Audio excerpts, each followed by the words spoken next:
Welcome to our live news updates. My name is Elizabeth Mutfwang. The headlines. INEC speaks on working with APC to manipulate PVC collection in Lagos. We bring the breakdown of 990 billion naira disbursed to the federal government, states and local government areas in January. On the foreign scene, Kazakhstan ends unlimited stay for Russians. And in sports, tennis star Novak Djokovic marks his return to Australian Open with victory. And now the news in detail. The Independent National Electoral Commission, INEC, in Lagos has refuted a claim that it was planning to manipulate the collection of permanent voter cards in the state. Recall that the People's Democratic Party had alleged that the Electoral Commission is working with the All Progressives Congress to manipulate, oppress and intimidate voters in Lagos. At a news conference on Monday, the opposition party also alleged that some INEC staff were aiding the ruling APC in the PVC collection manipulation. But in a statement on Tuesday, INEC's resident electoral commissioner in Lagos, Olusegun Agbaje, said the allegation made by the PDP is false and baseless. He denied the claims that some INEC staff are colluding with members of the ruling party in the state to deny some groups of people access to collect their PVCs. Agbaje said eligible Nigerians have continued to collect the PVCs in all the 20 local government areas of the state, adding that the commission is doing its best to ensure the smooth running of the process. Following the revenue gotten from the month of December 2022, the Federation Account Allocation Committee approved the sharing of 990 billion naira to the three tiers of government.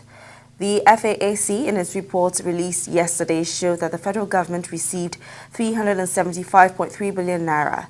The states received 299.6 billion naira. The local government area got 221.8 billion naira, while the oil-producing states received 93.5 billion naira as derivation. The approved amount is inclusive of gross statutory revenue, value-added tax, exchange gain, and electronic money transfer levies.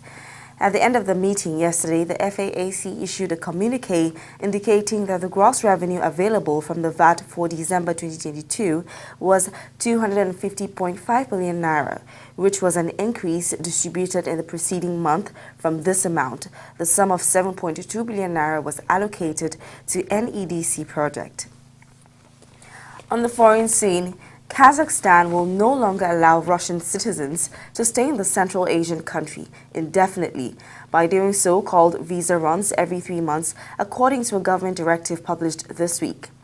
The Astana government will disallow the practice from January 26th, requiring Russians and citizens of other members of the Eurasian Economic Union, a post-Soviet bloc, to leave the country for at least 90 days after the permitted 3-month stay. The Interior Ministry, which proposed the reform, has said it would give the state greater control over immigration. Tens of thousands of Russians, mostly young and middle-aged men, relocated to Kazakhstan last year as Moscow, embroiled in the Ukraine conflict, launched its first conscription campaign since World War II. And in sports news, it was a sweet return to the Australian Open for Novak Djokovic as he defeated Roberto Carlos Baena in his first round game. Novak Djokovic, who was deported from Australia over a year ago for breaching COVID-19 protocol, received a resounding welcome back to Melbourne. The Serbian thanked the crowd for and I quote, welcoming reception he could only dream of after he made the perfect return to the Australian Open with a victory over Roberto Carlos Baena. Djokovic won 6-3, 6-4 and 6-0 in his first Grand Slam match in Melbourne since his controversial deportation in 2022.